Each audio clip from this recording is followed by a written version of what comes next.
Hey guys, Zangetsu 35 here, or 134, and we're finally getting back to GARO, Chapter of the Black Wolf, Episode 18. After I kind of took 2 weeks off. Yeah, I apologize for that. Work's been kind of rough because I've been working like almost 40-hour shifts, 40 hours a week, which, before when I started this, they cut my hours a lot, and it seemed like I was working almost nights, almost every day, so it was kind of like... And then I had to try and rush to get them out in the morning, and I think I got kind of burnt out at doing it. And I apologize for that. But we're back, and I plan to at least have this one out and maybe try to start recording these a little bit ahead of time, at least one episode ahead of time. It's hard because I have to use my phone. So, in this episode, we find out the priest Amon has been murdered, and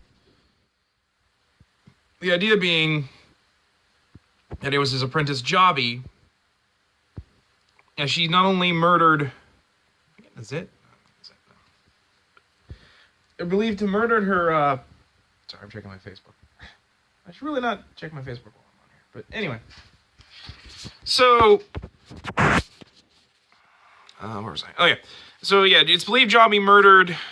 the priest. Not only that... invaded the Watchtower's home and stole the purified blades that horrors are stored in after they are purified from a Makai Knight's sword. And so they order Koga to kill her and get the blades back. But Koga, being suspicious of the watchdogs, goes to get them back. All the while kind of moping about the fact that Kaoru has abandoned him. And the watchdogs decide further to improve their chances of getting the blades back by having...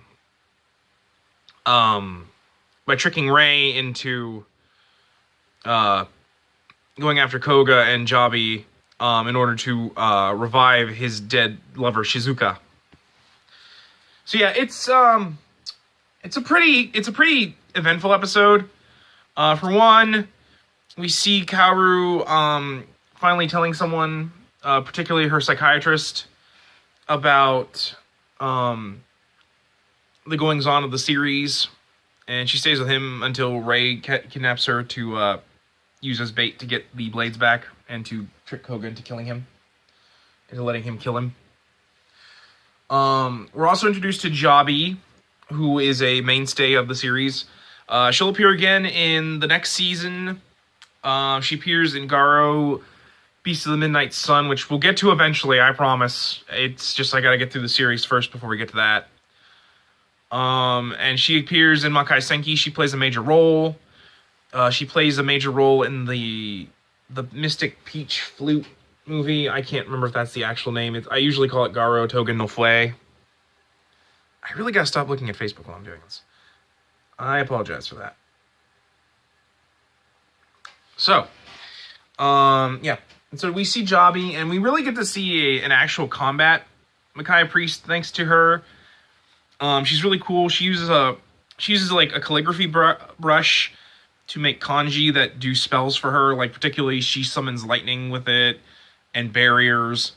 She also has these two battle flags. I'm not entirely sure that's the name for, but I know in like Common Order Gaim, Gaim's Kachidoki form had these big banners that samurai would often attach to the backs of their armors, and I know that they used to use them for defense to defend themselves if they were unarmed. She uses them basically as a way to combat against Makai Knights if she ever, if that ever came up, and so, yeah, she uses those.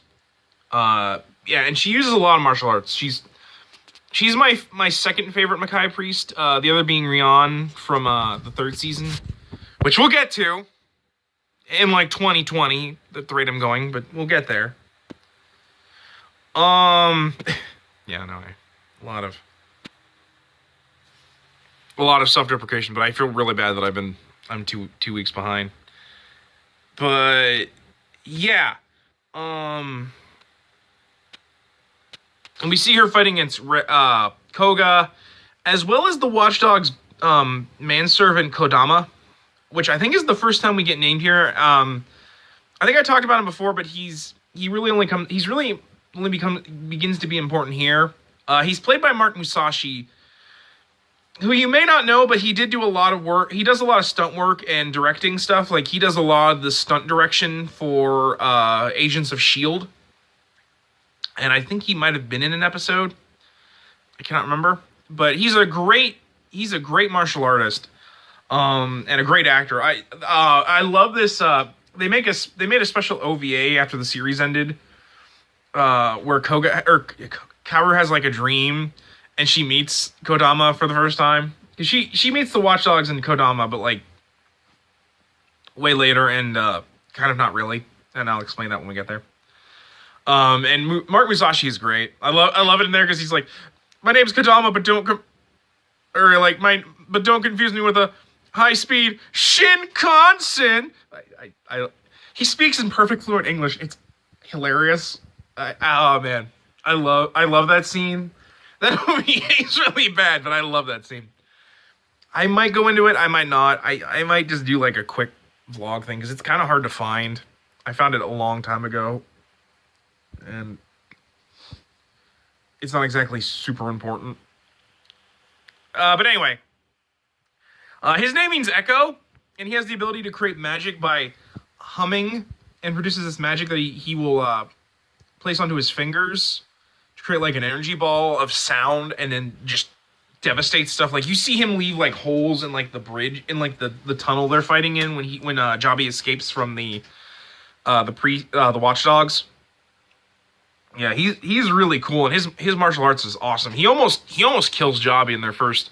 If Jabi hadn't used magic, he probably would have killed her. So yeah. And then a lot of the episode is Koga confronting Jabi. Not because of the order of the Watchdogs. He actually says, like, you got is there orders? Did the Senate give you orders to tell me to do this? No? Then get away.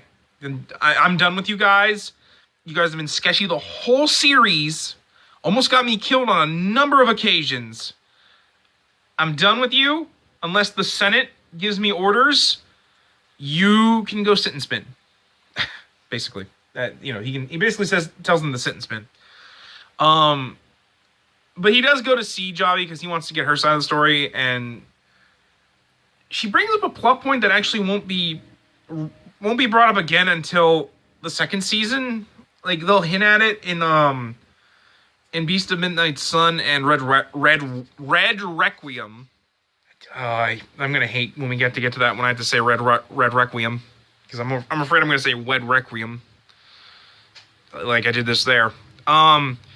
There's like a divide growing in the priests and the knights, which is kind of an interesting idea, and I like, but they really won't do anything with it until season 2. And I think here it's kind of supposed to be hinted at that, like, the Watchdogs, particularly the Cerberus trio, is causing this to keep them out of matters. Because as you can see, like, the Knights, or at least Koga and Rei, have becoming pretty suspicious of the Watchdogs. Except for Rei, who decides to follow their plan, even though, like, they've also tried to get him killed and have done numerous horrible things to him throughout the series. And so, like I said, Koga just wants to know what's going on, basically. And you get a lot of fights, especially because it ends on Koga and Rei suiting up and beginning to fight to the death, which won't be finished until the next episode. And it's a good fight. I love this fight. It's probably one of my favorite fights in the first season.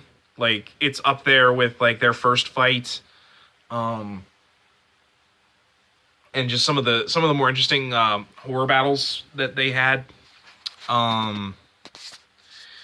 So yeah, it's a good episode. There's a lot of fighting and a lot of stuff that really is basically just there to start the final arc of the show, or to add, really more to add on to the beginning of the final arc of the show. I really like kind of how Ray is. They finally convinced Ray to finally kill Koga, or at least try to. But otherwise, like, it's cool, but it's kind of dumb in a certain way for me, because like I don't understand why he trusts the watchdogs, since they have been rude to him since like day one. Like that night where he was forced to patrol Koga's hunting territory because of the interferences and stuff, and yet Koga got no real punishment for invading Ray's territory and stuff like that. But I mean, it makes sense for Ray right now, because he's, he wants to get revenge for his lover, and also the hope that she could be revived. But yeah, really the only other major plot points are Jabi and Koga meet again. They point out that those two have actually been friends since childhood. We really don't get a lot about that. It's mostly just hints of their childhood friendship. We'll see more of that again in Beast of Midnight Sun, and when she does stuff for Koga during Makai Senki. But otherwise, Kaoru finally finds out she doesn't have much time left. She finally finds out about what happens to people who are bathed in the blood of horrors. It's not good. It is really, really not good.